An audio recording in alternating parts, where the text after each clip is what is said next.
श्री वशिष्ठ जी कहते हैं, श्री राम, पूर्व जन्म के पौरुष से भिन्न दैव कोई वस्तु नहीं है। पूर्व जन्मों का पुरुषार्थ ही दैव है। इसलिए मैं देव के अधीन हूँ, कर्म करने में स्वतंत्र नहीं हूँ। ऐसी बुद्धि या विचारधारा को सत्संग तथा सत्शास्त्र के अभ्यास द्वारा मन से दूर करके जीवात्मा का इस संसार सागर से बलपूर्वक उद्धार करे। जैसे जैसे प्रयत्न होगा वैसे ही वैसे शीघ्रतापूर्वक फल प्राप्त होगा। इसी का नाम पौरुष है। पूर्व जन्म के इस पौरुष को ही कोई देव की संज्ञा देना चाहे तो दे सकता है। जो तुच्छ विषय सुखों के क्षणिक लोभ में फंसकर उस पूर्वकृत पौरुष या देव को वर्तमान जन्म के पुरुषार्थ द्वारा जीतने का प्रयत्न नहीं करते और सदा देव के भरोसे बैठे रहते हैं, वे दीन, पामर और मूढ़ है, क्योंकि पुरुषार्थ के बिना आत्मकल्याण सिद्ध नहीं होता। पूर्व जन्म के तथा इस जन्म के पुरुषार्थ दो भेड़ों की तरह आपस में लड़ते हैं। उनमें जो भी बलवान होता है वही दूसरे को क्षण भर में पछाड़ देता है। इस जन्म में किया गया प्रबल पुरुषार्थ अपने बल से पूर्व जन्म के पौरुष या देव को नष्ट कर देता है और पूर्व जन्म का प्रबल पुरुष इस जन्म के पुरुषार्थ को अपने बल से दबा देता है। पूर्वकृत कर्मों के फलस्वरूप प्रारब्ध और वर्तमान जन्म के पुरुषार्थ, इन दोनों में वर्तमान जन्म का पुरुषार्थ ही प्रत्यक्ष बलवान है। इसलिए अधिकारी मनुष्य को पुरुषार्थ का सहारा लेकर सत्शास्त्रों के अभ्यास और सत्संग द्वारा बुद्धि को निर्मल बनाकर संसार सागर से अपना उद्धार कर लेना चाहिए। जो पुरुष उदार स्वभाव से युक्त एवं सत्कर्म के लिए प्रयत्न करने में कुशल है, सदाचार ही जिसका लीला विहार है, यह जगत के मोह रूपी फंदे से उसी प्रकार निकल जाता है जैसे सिंह पिंजड़े से। जो मनुष्य पुरुषार्थ या परम कल्याण के लिए प्रयत्न का त्याग करके मुझे तो कोई ऐसा करने के लिए प्रेरित कर रहा है, ऐसी अनर्थकारिणी कल्पना में स्थित है, उसे दूर से ही त्याग देना चाहिए, क्योंकि यह मनुष्यों में अधम है। संसार में सहस्त्र व्यवहार है जो आते जाते रहते हैं। उनमें सुख और दुख बुद्धि का त्याग करके शास्त्र के अनुसार आचरण करना चाहिए।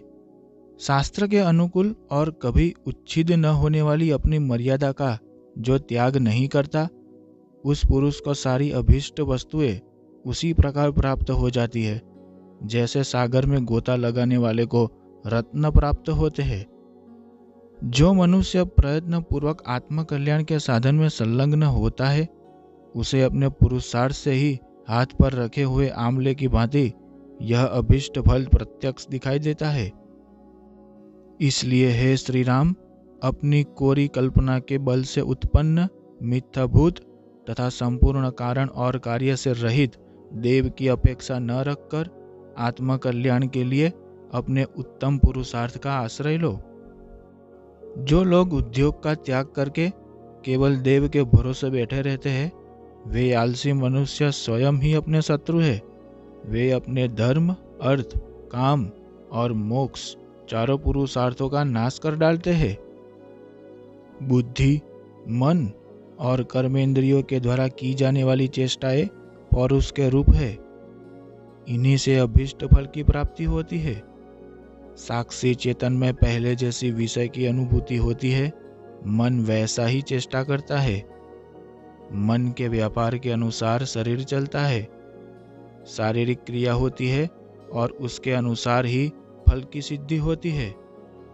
लोक में जहाँ जहाँ जैसे जैसे पुरुषार्थ की आवश्यकता होती है, वहाँ वहाँ वैसे ही वैसे पौरुष के उपयोग से लौकिक या वैदिक फल की सिद्धि होती है। शास्त्रों के अभ्यास, गुरु के उपदेश और अपने प्रयत्न, इन तीनों से ही सर्वत्र पुरुषार्थ की सिद्धि देखी जाती है। इसलिए कल्याणकामी पुरुष अशुभ कर्मों में लगे हुए मन को वहां से हटाकर प्रयत्न पूर्वक शुभ कर्मों में ही लगाए। जो मनुष्य जैसा प्रयत्न करता है उसे वैसा ही फल प्राप्त होता है। इस जगत में चुपचाप बैठे रहने वाले किसी भी मनुष्य को अभीष्ट फल की प्राप्ति नहीं होती। अपने पैरों द्वारा एक स्थान से दूसरे स्थान में जाना, हाथ का किसी द्रव्य को धारण करना तथा दूसरे दूसरे अंगों का तदनुकूल व्यवहार में प्रवृत्त होना, यह सब पुरुषार्थ से ही संभव होता है। बाल्यावस्था से ही पूर्णतः अभ्यास में लाए गए शास्त्र और सत्संग आदि गुणों से पौरुष द्वारा अपना हितकारी स्वार्थ सिद्ध होता है। हे श्री राम, बताओ तो सही, इस लोक में जो शूरवीर, पराक्रमी, बुद्धिमान और पंडित है, वे किस देव की प्रतीक्षा करते हैं? इन महामुनि विश्वामित्र जी ने देव को दूर से ही त्याग कर पौरुष से ही ब्राह्मणत्व प्राप्त किया है। हमने तथा दूसरे दूसरे पुरुषों ने जो इस समय मुनि पदवी को प्राप्त है, चिरकाल तक किए गए पौरुष से ही आकाश में विचरण करने की शक्ति प्राप्त की है। हिरण्यकशिपु आदि दानवेंद्रों ने पुरुषोचित प्रयत्न से ही देव समुदाय को दूर भगाकर त्रिलोकी का साम्राज्य प्राप्त किया था।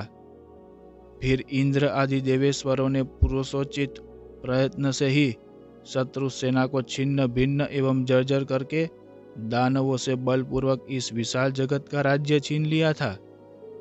इसलिए हे रघुनंदन, पुरुषार्थ के द्वारा प्राप्त जो शुभ और अशुभ भोग है, उसी को देव शब्द से कहा जाता है।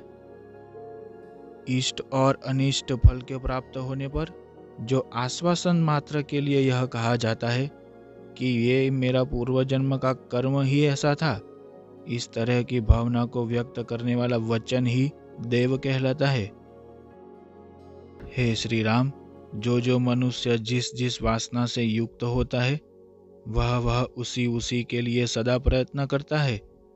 पूर्व जन्म में फल की उत्कृष्ट अभिलाषा होने से जो कर्म प्रबल प्रयत्न के द्वारा किया जाता है, वही इस जन्म में देव शब्द से कहा जाता है। पूर्व जन्म के उस कर्म का पर्यायवाची शब्द देव है। कर्म करने वाले सभी कर्म इसी रीति से होते हैं। अपनी प्रबल वासना ही कर्म है। वासना मन से भिन्न नहीं है और मन ही पुरुष है, अर्थात पुरुष का संकल्प होने से वह पुरुष रूप ही है। मन आदि भाव को प्राप्त हुआ यह प्राणी अपने हित के लिए जो प्रयत्न करता है, वह देव नाम से प्रसिद्ध अपने उस कर्म से ही वह तदनुरूप फल पाता है। इस प्रकार पौरुष से मनुष्य इस जगत में सभी कुछ प्राप्त कर सकता है, देव से नहीं। अतः यह पुरुषार्थ तुम्हारे लिए शुभ फल देने वाला हो। श्रुति में जो चैतन्य मात्र स्वरूप प्राज्ञ पुरुष बताया गया है, वही तुम हो, जड़ शरीर नहीं हो। तुम स्वयं प्रकाश रूप चेतन हो। अन्य चेतन से प्रकाशित होने की योग्यता तुम में कहाँ है? यदि तुम्हें दूसरा कोई चेतन प्रकाशित करता है ऐसा मान लिया जाए, तो फिर उसे दूसरा कौन प्रकाशित करता है, यह प्रश्न खड़ा हो जाएगा। यदि उसका भी कोई अन्य चेतन प्रकाशक हो, तो फिर उसको कौन प्रकाशित करेगा? इस प्रकार अनावस्था दोष प्राप्त होता है, जो वस्तु का साधक नहीं है। इसलिए मनुष्य को चाहिए कि वह शुभ और अशुभ मार्गों से बहती हुई वासना रूपिणी नदी को पुरुषोचित प्रयत्न के द्वारा अशुभ मार्ग से हटाकर शुभ मार्ग में ही लगाए। मनुष्य जिस जिस विषय का अभ्यास करता है, निसंदेह उसी में तन्मय हो जाता है। यह बात बालकों से लेकर बड़े बड़े विद्वानों तक में देखी गई है। अतः श्री राम, तुम परम कल्याण की प्राप्ति के लिए उत्तम पुरुषार्थ का आश्रय ले पांचों इंद्रियों को जीतकर यहाँ शुभ वासना से युक्त हो जाओ। तत्पश्चात उस शुभ वासना का भी परित्याग करके पर ब्रह्म परमात्मा में भली भांति स्थित हो जाओ।